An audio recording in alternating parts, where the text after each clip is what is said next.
प्यारे साथियों, सीमा की कहानी वाकई इसका जाती फेल है। तो वो अपनी जिंदगी जैसे चाहे जिए, हमें इससे कोई सरोकार नहीं।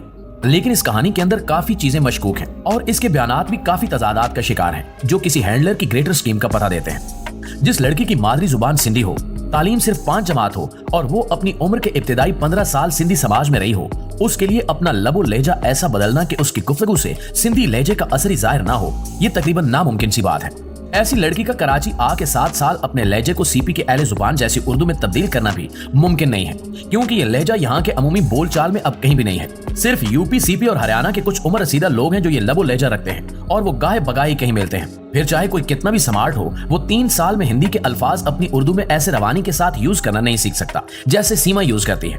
इंग्लिश के अल्फाज अलग हैं, लेकिन वो किसी अनपढ़ के लिए भी यूज करना आसान होते हैं। सीमा की वोकैबुलरी और लहजा दिल्ली और हरियाणा के दरमियानी इलाके का है, या ऐसा लहजा राजस्थान के सरहदी इलाकों में बोला जा सकता है। और जो सिंधी इसने बोल के दिखाई है वो भी राजस्थानी सिंधी है, जबकि पाकिस्तानी सिंधी इससे काफी गाढ़ी है। इब्तिदाई बयान में उसने अपना ताल्लुक जैकबाबाद के एक मुजाफाती गांव से बताया था, जो सक्खर के परली तरफ बलोचिस्तान के करीब वाक़ है। अब एक टीवी शो पर इसने खैरपुर मीरस को अपना आबाई इलाका बताया है, जो सक्खर से कराची की तरफ है। इन दोनों जगहों में काफी दूरी है। सीमा ने अपना कोई वाज़ेह निशान पता भी नहीं दिया जहां इसे कराची, जैकबाबाद या खैरपुर मीरस से ट्रेस किया जा सके। ना ही लोकल मीडिया ने अभी तक इसका कोई सुराग लगाया है। वो 7 साल कराची में रही है तो इसके इर्द गिर्द की बहुत सी खवातीन इसे जानती होंगी, लेकिन किसी सोशल मीडिया यूजर ने अभी तक इसे नहीं पहचाना। और अगर इसने अपना घर 12 लाख में बेचा है तो ऐसा सस्ता घर सिर्फ कराची के इंतहाई मुजाफाती इलाकों में ही हो सकता है, जो बिल्कुल गाँव जैसे ही होते हैं। और इन मुजाफात में इंटरनेट की इतनी अच्छी सहूलत कहीं भी मुयसर नहीं होती जिस पर आसानी से और तवातुर के साथ पबजी खेली जा सके। मुयसर हो भी तो बिजली की हालत इंतहाई मखदूश रहती है। हिजरत करने से पहले एक बार वो अकेली नेपाल गई है, वहाँ शादी की, फिर वापस आके मुकम्मल तैयारी के साथ गई। सवाल यह है कि जिसके आगे पीछे कोई ना हो, वो किस हौसले से और किस बहाने से अपने 4 बच्चे किसी गैर के पास छोड़ के गई होगी।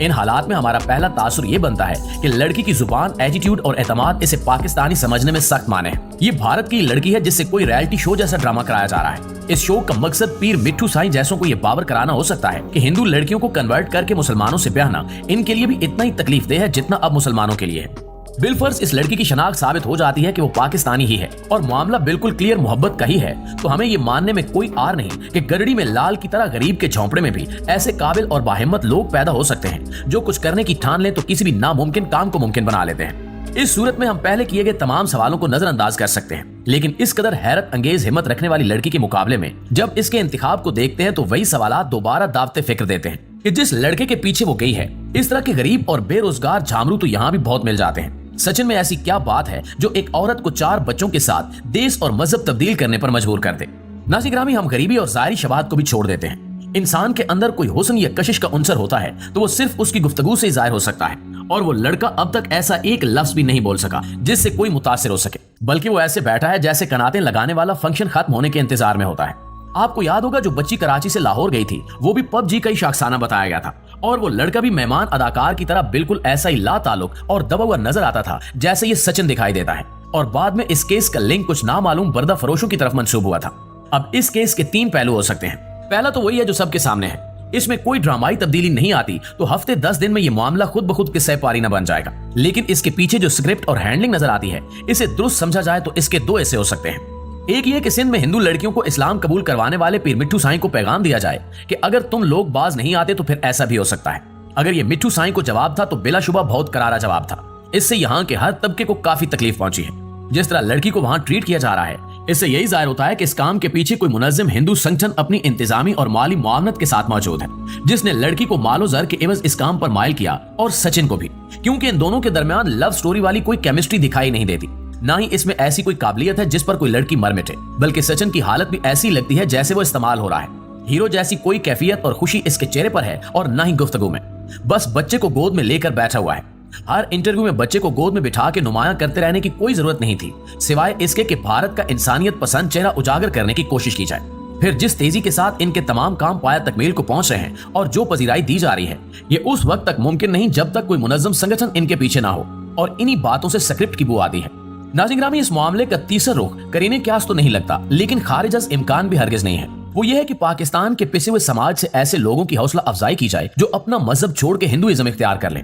भारत में ऐसी कई तहरीकें मौजूद हैं जो देहाती मुसलमानों और ईसाइयों को हिंदुइज्म में कन्वर्ट कराती हैं। ऐसे गांव के गांव कन्वर्ट किए गए हैं, और पिछले साल एक शिया आलिम का केस तो बहुत ही ज्यादा नुमाया रहा है।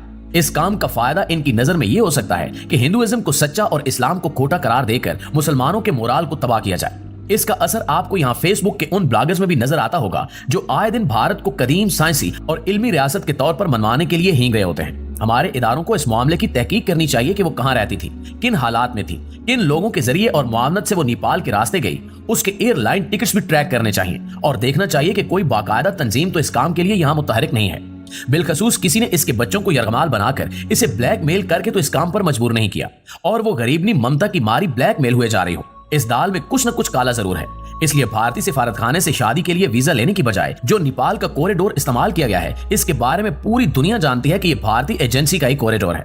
शादियों के मामलात हमेशा सिफारतखानों के जरिए होते हैं, लेकिन इन्होंने अपने सिफारतखाने को जानबूझकर इस्तेमाल नहीं किया ताकि ऐसे मजीद केसेस सामने आए या कोई जबर का उनसर पकड़ा जाए तो इनकी सरकारी हैसियत पर सवाल ना आए। जी तो मुअज़्ज़िज़ दोस्तों, ये थी हमारी आज की वीडियो, लेकिन इस हवाले से आप दोस्तों की राय क्या कहती है कमेंट करके हमारे साथ शेयर जरूर कीजिएगा।